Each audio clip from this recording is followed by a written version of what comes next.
박민수는 평범한 일상을 살아가고 있었다. 40년 가까이 함께한 아내와 작은 아파트에서 소소한 행복을 누리며 남은 여생을 보내고 있던 그는 어느 날 뜻밖의 편지를 받는다. 채무 독촉장이었다. 처음엔 단순한 실수라 여겼다. 이건 내 것이 아니야. 그러나 다음 날 또 한 통, 그리고 그 다음 날 또 한 통. 날아드는 독촉장들은 모두 그의 이름으로 된 것이었고 그 액수는 도무지 감당할 수 없는 수준이었다. 그는 곧바로 은행과 금융사를 찾아가 확인했다. 믿을 수 없었다. 그의 이름으로 된 대출이 무려 수억 원에 달했다. 도대체 어떻게 된 일인가? 머릿속이 아득해졌다. 그날 저녁 그는 침착하게 아내에게 물었다. 이게 뭐야? 어떻게 된 거야? 아내는 아무 말도 하지 않았다.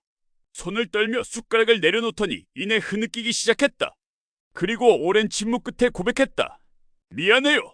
내가 애들 보증을 서줬어. 순간 박민수의 세상이 무너지는 소리가 들리는 듯했다. 아내는 아들 내외가 사업을 시작할 때 대출을 받도록 도와주고 싶었다고 했다. 그러나 사업은 실패했고 결국 모든 빚은 보증인인 자신들에게 넘어왔다. 박민수는 믿을 수 없었다. 그 많은 돈을 자신 모르게 빌렸다는 것도, 자식들이 이를 알고도 숨겼다는 것도. 그럼 애들은 뭐라고 해? 아내는 고개를 숙이고 아무 말도 하지 않았다. 그는 불길한 예감을 느꼈다. 결국 직접 전화를 걸어봤다. 그러나 아들의 대답은 냉담했다. 아버지, 우리도 어떻게 할 수 없어요. 솔직히 이제 우리랑은 상관없는 일이에요. 전화가 끊겼다. 허공을 바라보던 그는 천천히 의자에 주저앉았다. 무력감이 몰려왔다.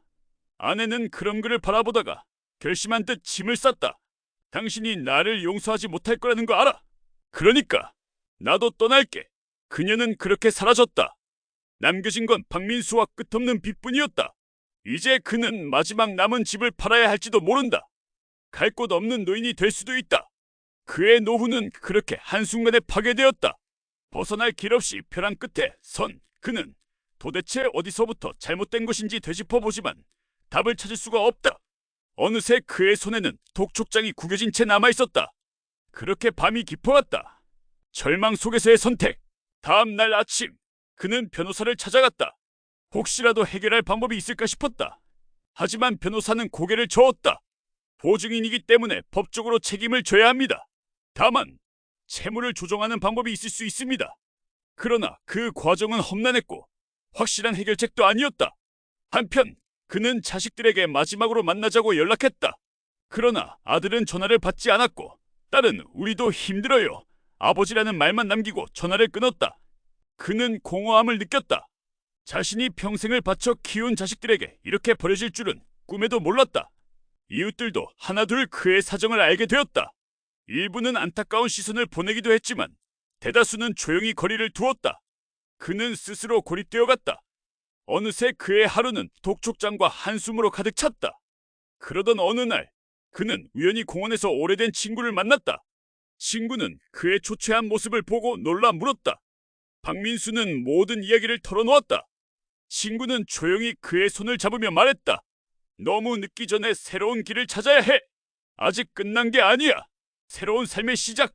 박민수는 그 말을 곱씹었다. 정말 자신에게 남은 길이 있을까? 그는 다시 한번 살아갈 방법을 찾아야 했다.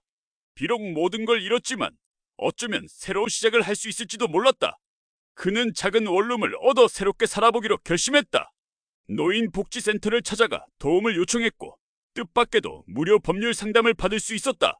또한 지역단체에서 운영하는 일자리 프로그램을 통해 간단한 경비 업무를 맡게 되었다. 시간이 지나면서 그는 차츰 안정을 찾아갔다. 비록 예전처럼 풍족하지는 않지만 스스로 다시 일어섰다는 사실이 그에게 작은 희망이 되었다. 공원에서 만난 친구와도 자주 연락하며 새로운 인간관계를 형성해갔다. 그를 통한 재탄생. 그러던 어느 날 박민수는 작은 중고 서점을 발견했다. 책을 좋아했던 그는 자연스럽게 그곳에 들렀고 주인과 이야기를 나누다 보니 아르바이트 자리가 있다는 것을 알게 되었다. 그는 서점에서 일하기로 결심했고 책을 정리하며 조금씩 마음의 안정을 찾아갔다. 그는 점점 글을 쓰는 것에 흥미를 가지기 시작했다. 매일 일기를 쓰듯 자신의 생각을 정리했고 그것이 쌓여 작은 자서전 형태로 발전했다. 그의 글을 읽은 서점 주인은 박민수에게 지역신문에 칼럼을 기고해보는 것이 어떻겠냐고 제안했다.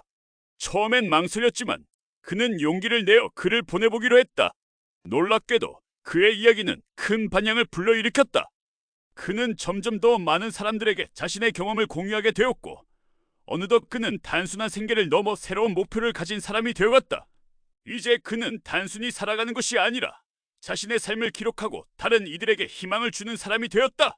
비록 가족과의 관계는 회복되지 않았지만 그는 더 이상 외롭지 않았다. 박민수는 결국 절망의 끝에서 희망을 찾아냈다. 그리고 그는 다시 한번 인생을 살아갈 힘을 얻었다. 그의 이야기는 이제 끝이 아니라 새로운 시작이었다.